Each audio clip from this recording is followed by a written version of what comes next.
ओम श्री गणेशाय नमः। मित्रों, आपके और आपके परिवार पर भगवान गणेश जी की कृपा सदैव बनी रहे। आज हम भगवान गणेश जी की कथाओं का श्रवण करेंगे।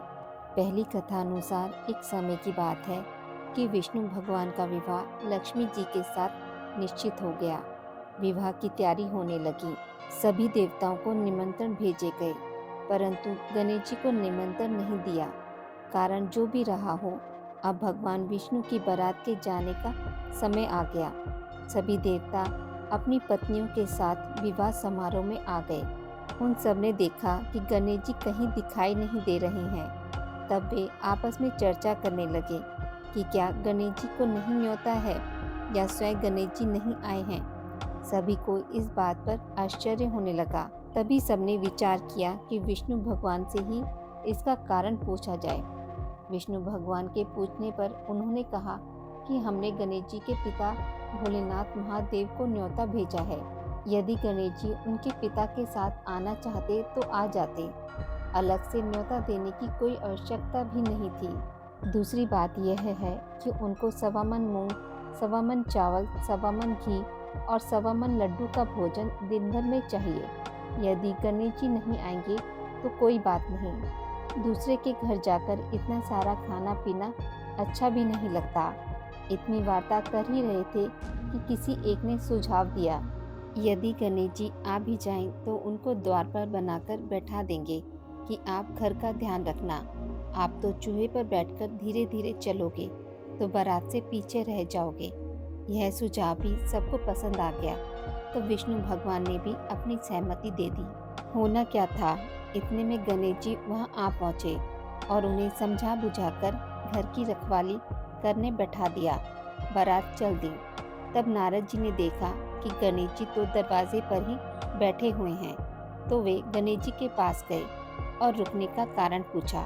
गणेश जी कहने लगे कि विष्णु भगवान ने मेरा बहुत अपमान किया है। नारद जी ने कहा कि आप अपनी मूषक सेना को आगे भेज दें तो वह रास्ता खोद देगी, जिससे उनके वाहन धरती में धंस जाएंगे। तब आपको सम्मान पूर्वक बुलाना पड़ेगा। अब तो गणेश जी ने अपनी मूषक सेना आगे भेज दी और मूषक सेना ने जमीन पौली कर दी। जब बारात वहां से निकली तो रथों के पहिए धरती में धंस गए। लाख कोशिश करें परंतु पहिए तो नहीं निकले। सभी ने अपने अपने उपाय किए, परंतु पहिए तो नहीं निकले, बल्कि जगह जगह से टूट गए। किसी की समझ में नहीं आ रहा था कि अब क्या किया जाए। तब तो नारद जी ने कहा कि आप लोगों ने गणेश जी का अपमान करके अच्छा नहीं किया। यदि उन्हें मनाकर लाया जाए तो आपका कार्य सिद्ध हो सकता है और यह संकट टल सकता है। शंकर भगवान ने अपने दूत नंदी को भेजा और वो गणेश जी को लेकर आए। गणेश जी का आदर सम्मान के साथ पूजन किया। तब कहीं रथ के पहिए निकले। अब रथ के पहिए निकल तो गए, परंतु वे टूट फूट गए, तो उन्हें सुधारे कौन। पास के खेत में खाती काम कर रहा था। उसे बुलाया गया। खाती अपना कार्य करने के पहले श्री गणेशाय नमः कहकर गणेश जी की वंदना मन ही मन में करने लगा। देखते ही देखते खाती ने सभी पहियों को ठीक कर दिया। तब खाती कहने लगा कि हे देवताओं, आपने सर्वप्रथम गणेश जी को नहीं मनाया होगा और ना ही उनका पूजन किया होगा, इसलिए तो आपके साथ यह संकट आया है। हम तो मूर्ख अज्ञानी हैं, फिर भी पहले गणेश जी को पूजते हैं, उनका ध्यान करते हैं। आप लोग तो देवतागण हैं, फिर भी आप गणेश जी को कैसे भूल गए। अब आप लोग भगवान श्री गणेश जी की जय बोलकर जाएं, तो आपके सब काम बन जाएंगे और कोई संकट भी नहीं आएगा। ऐसा कहते हुए बारात वहां से चल दी और विष्णु भगवान का लक्ष्मी जी के साथ विवाह संपन्न करा के सभी सकुशल घर लौट आए। दूसरी कथा अनुसार एक बुढ़िया थी। वह बहुत ही गरीब और अंधी थी। उसके एक बेटा और एक बहू थे। वह बुढ़िया सदैव गणेश जी की पूजा किया करती थी। एक दिन गणेश जी प्रकट होकर उस बुढ़िया से बोले, बुढ़िया माँ, तू जो चाहे सो मांग ले। बुढ़िया बोली, मुझे तो मांगना नहीं आता, कैसे और क्या मांगूं। तब गणेश जी बोले, अपने बेटे बहू से पूछकर मांग ले। तब बुढ़िया अपने बेटे बहू से कहा, गणेश जी कहते हैं तू कुछ मांग ले। बता मैं क्या मांगूं? पुत्र ने कहा, माँ तू धन मांग ले। बहू से पूछा तो बहू ने कहा, नाती मांग ले। तब बुढ़िया ने सोचा कि ये तो अपने अपने मतलब की बात कह रहे हैं। अतः बुढ़िया ने अपनी पड़ोसिनों से पूछा तो उन्होंने कहा, बुढ़िया तू तो थोड़े दिन जिएगी, क्यों तू धन मांगे और क्यों तू नाती मांगे? तू तो अपनी आंखों की रोशनी मांग ले, जिससे तेरी जिंदगी आराम से कट जाए। सभी लोगों से बात करने के बाद बुढ़िया माई गन्नी जी से बोली, यदि आप प्रसन्न हैं तो मुझे 9 करोड़ की माया दे, निरोगी काया दे, अमर सुहाग दे और अंत में मोक्ष दे। यह सुनकर तब गणेश जी बोले, बुढ़िया माँ तूने तो हमें ठग लिया, फिर भी जो तुमने मांगा है वचन के अनुसार सब तुझे मिलेगा। और यह कहकर गणेश जी अंतर ध्यान हो गए। उधर बुढ़िया माँ ने जो कुछ मांगा वह सब कुछ मिल गया। गणेश जी महाराज, जैसे आपने बुढ़िया माँ को सब कुछ दिया वैसे सबको देना। तीसरी कथा अनुसार एक गांव में एक विधवा अपनी बहू के साथ रहती थी। उसकी बहू मंद बुद्धि थी, जो अपनी भूख बर्दाश्त नहीं कर पाती थी और हमेशा खाने के लिए उतारू रहती थी। वह सबसे पहले उठकर खाना खाती थी, फिर घर के बाकी काम किया करती थी। एक दिन विधवा ने अपने घर में पूजा करवाने का सोचा, लेकिन वह थोड़ी परेशान थी, क्योंकि उसकी बहू अगली सुबह उठते ही खाना खाने के लिए दौड़ेगी और पूजा के लिए बनाए गए पकवान को झूठा कर देगी। अपनी बहू को पूजा के लिए बनाए गए पकवान से दूर रखने के लिए विधवा ने एक तरीका निकाला। पूजा वाली सुबह उसने एक मटका लिया और उसके नीचे एक छेद कर दिया और अपनी बहू से बोली कि आज पूजा है, इसलिए खाना खाने से पहले पानी भर के ले आओ। बहू भी चालाक निकली। उसने देख लिया था कि विधवा ने मटके के नीचे छेद कर दिया है, इसलिए वह अपनी साड़ी में आटा बांधकर पनघट पर चली गई। वहां उसने आटा निकाला और कुएं के पानी की मदद से बाटियां बनाने लग गई। कुएं के पास ही एक शमशान घाट था, जहां चिता जलाई जा रही थी। बहू ने उसकी आंच में अपनी बाटियां सेक ली। उसकी बाटियां सूखी थी तो वह पास में ही गणेश जी के मंदिर चली गई, जहां गणेश जी को किसी ने चोला चढ़ाया हुआ था। उसने देखा कि गणेश जी की तौंद पर घी लगा हुआ है। उसने उस घी को अपनी बाटी पर लगा लिया और उसका भोग गणेश जी को लगाकर वह बाटियां खा ली और घर वापस चली गई। बहू की इस हरकत पर गणेश जी को बहुत गुस्सा आया और उन्होंने गुस्से में अपने नाक पर उंगली चढ़ा लिया। जब गांव वालों ने देखा कि गणेश जी ने अपने नाक के ऊपर उंगली चढ़ा लिया है तो उन्हें मनाने लगे। बहुत कोशिश करने के बाद भी गणेश जी नहीं माने। उन्होंने अपनी उंगली नाक से नहीं उतारी। जब यह बात राजा को पता चली तो राजा ने बड़े बड़े पंडितों और ज्योतिषियों को बुलाया और हवन करवाया, लेकिन गणेश जी फिर भी नहीं माने। सब बहुत चिंतित हुए। राजा ने पूरे गांव में यह ऐलान करवा दिया कि जो भी इंसान गणेश जी की नाक पर से उंगली हटाने में सफल होगा उसे इनाम के तौर पर 5 गांव दिए जाएंगे। गांव के सभी लोग गणेश जी को मनाने में लग गए, लेकिन गणेश जी माने ही नहीं और अपनी उंगली चढ़ाए रखे। अंत में विधवा की बहू बोली कि अगर सब उसे आज्ञा दे तो वह गणेश जी की उंगली हटा सकती है। उसकी बात सुनकर विधवा हंसने लगी और बोली कि जब बड़े बड़े विद्वान कुछ नहीं कर पाए तो वह कैसे गणेश जी को मना पाएगी। किसी ने बोला कि जब सब लोगों को मौका दिया है तो उसे भी एक मौका मिलना चाहिए।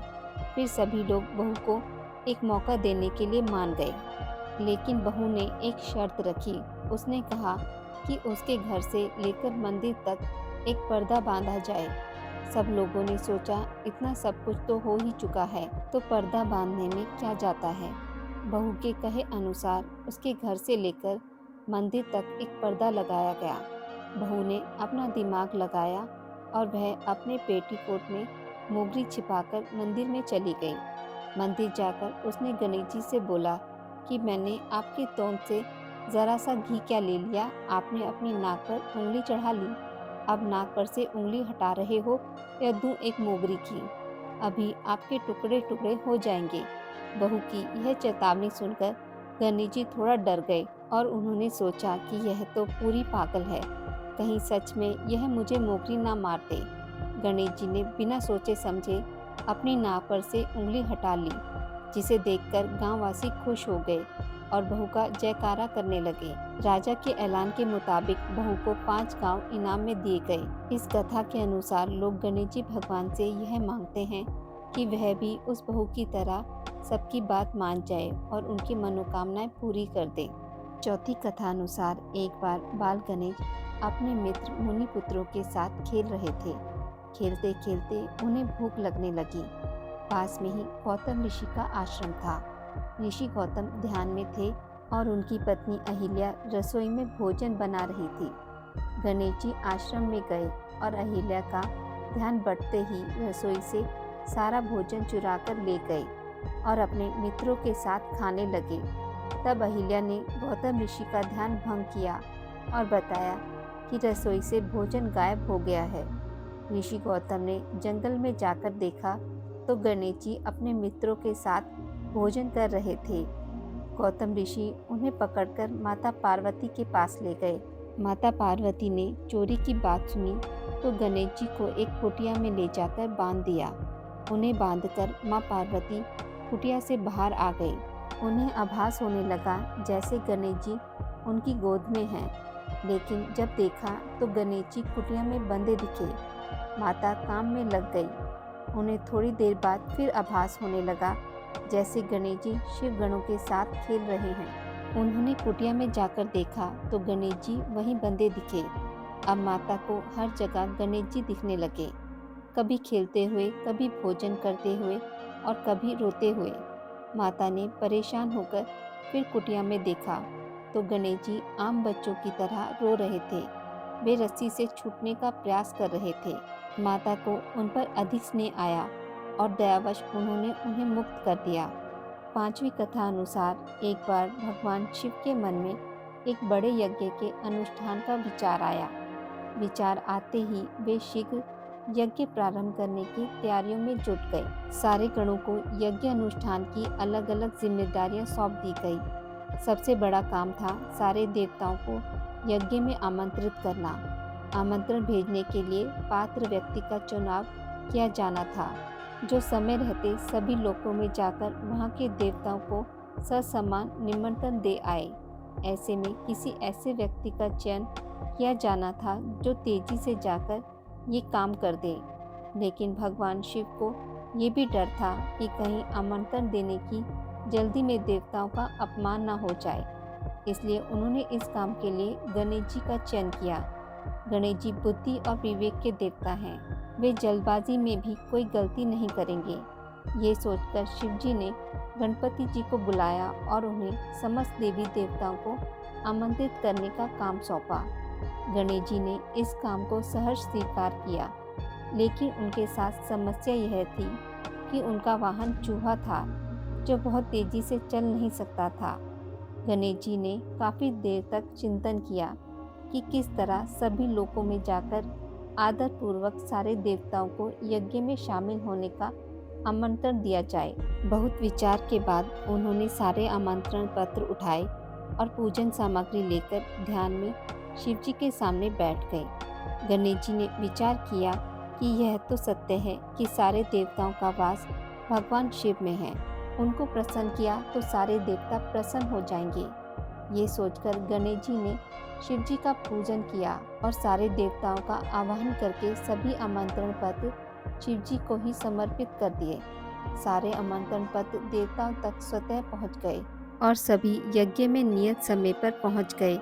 इस तरह से गणेश जी ने एक मुश्किल काम को अपनी बुद्धिमानी से आसान कर दिया।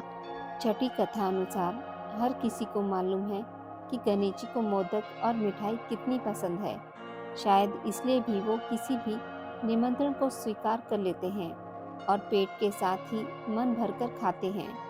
एक बार की बात है, धनपति कुबेर ने भगवान शिव और माता पार्वती को भोजन पर बुलाया, लेकिन भगवान शिव ने कहा कि मैं कैलाश छोड़कर कहीं नहीं जाता हूँ, और पार्वती जी ने कहा कि मैं अपने स्वामी को छोड़कर कहीं नहीं जा सकती। तब उन्होंने कहा कि आप हमारे स्थान पर गणेश जी को ले जाओ। वैसे भी उन्हें मिठाई और भोजन बहुत पसंद आते हैं। तब कुबेर गणेश जी को अपने साथ भोज पर ले गए। वहां उन्होंने मन भरकर मिठाई और मोदक खाए। वापस आते समय कुबेर ने उन्हें मिठाई का थाल देकर विदा किया। लौटते समय चंद्रमा की चांदनी में गणेश जी अपने चूहे पर बैठकर आ रहे थे, लेकिन ज़्यादा खा लेने के कारण बड़ी ही मुश्किल से अपने आप को संभाल पा रहे थे। उसी समय अचानक चूहे का पैर किसी पत्थर से लगकर डगमगाने लगा। इससे गणेश जी चूहे के ऊपर से गिर गए और पेट ज़्यादा भरा होने के कारण अपने आप को संभाल नहीं सके और मिठाई भी यहाँ वहाँ गिर गई। यह सब चंद्रदेव ऊपर से देख रहे थे। उन्होंने जैसे ही गणेश जी को गिरता हुआ देखा, अपनी हंसी रोक नहीं पाए और उनका मजाक उड़ाते हुए बोले कि जब खुद को संभाल नहीं सकते तो इतना खाते क्यों हैं। चंद्रमा की बात सुनकर गणेश जी को गुस्सा आ गया। उन्होंने सोचा कि घमंड में चूर होकर चंद्रमा मुझे उठाने के लिए किसी प्रकार की सहायता नहीं कर रहा और ऊपर से मेरा मजाक उड़ा रहा है। इसलिए गणेश जी ने चंद्रमा को श्राप दिया कि जो भी गणेश चतुर्थी के दिन तुमको देखेगा वह लोगों के सामने चोर कहलाएगा। श्राप की बात सुनकर चंद्रमा घबरा गए और सोचने लगे कि फिर तो मुझे कोई भी नहीं देखेगा। उन्होंने शीघ्र ही गणेश जी से माफ़ी मांगी। कुछ देर बाद जब गणेश जी का गुस्सा शांत हुआ, तब उन्होंने कहा कि मैं श्राप तो वापस नहीं ले सकता, लेकिन तुमको एक वरदान देता हूँ कि अगर वही व्यक्ति अगली गणेश चतुर्थी को तुमको देखेगा तो उसके ऊपर से चोर होने का श्राप उतर जाएगा। तब जाकर चंद्रमा की जान में जान आई। सातवीं कथा अनुसार एक बार भगवान शंकर और माता पार्वती नर्मदा नदी के तट पर बैठे हुए थे। बैठे बैठे वो उबने लगे तो माता पार्वती ने महादेव जी से चौसर खेलने के लिए कहा। महादेव पार्वती जी की बात सुनकर चौसर यानी चौपड़ खेलने के लिए तैयार हो गए। अब उनके सामने एक परेशानी थी कि उनके खेल में हार जीत का फैसला करने वाला कोई तीसरा शख्स नहीं था। इसका हल निकालने के लिए शंकर जी ने आसपास से घास के कुछ तिनके इकट्ठे किए और उससे एक कोतला बना दिया। फिर उसमें जान डालकर उससे कहा, हे पुत्र, मैं पार्वती के साथ चौपड़ खेलूंगा और तुम हम दोनों के खेल के साक्षी बनोगे। खेल के अंत में कौन विजयी होता है, तुम्हें इसका निर्णय करना होगा। उस पुतले से इतना कहने के बाद महादेव और माता पार्वती ने चौपड़ का खेल खेलना शुरू कर दिया। दोनों ने बारी बारी से 3 बार चौपड़ का खेल खेला और संयोग से तीनों ही बार माता पार्वती की जीत हुई। जब दोनों ने खेल खत्म किया और उस पुतले से विजयी होने वाले का नाम पूछा तो उसने महादेव को इस खेल का विजयी घोषित कर दिया। इससे माता पार्वती को गुस्सा आ गया और उन्होंने उस पुतले को लंगड़ा होने और कीचड़ में पड़े रहने का श्राप दिया। माता से श्राप सुनकर उस पुतले ने कहा, हे माँ, मैंने इस खेल का निर्णय अपने अज्ञान के कारण लिया।